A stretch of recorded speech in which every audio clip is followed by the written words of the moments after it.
ठाण्यातील राड्या प्रकरणी 44 मनसैनिकांवर गुन्हे दाखल, 32 महिला आणि 12 पुरुषांचा समावेश.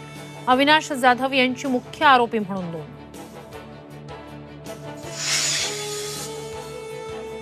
दिल्लीतील अहमद शाह अब्दालीच्या सुपारीवरून काल ठाण्यात हल्ला.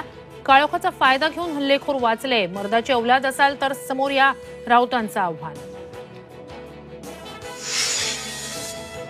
सोलापुरात मराठा आंदोलकांनी अडवली शरद पवारांची गाडी. कुर्डुवाडीतील घटना, मराठा आरक्षणाबाबत भूमिका स्पष्ट करण्याची मागणी.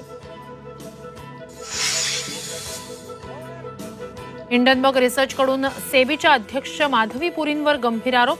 अदानी प्रकरणात वापरलेल्या ऑफशोर फंडात हिस्सेदारी, हिंडनबर्गच्या रिपोर्टमध्ये खळबळजनक दावा.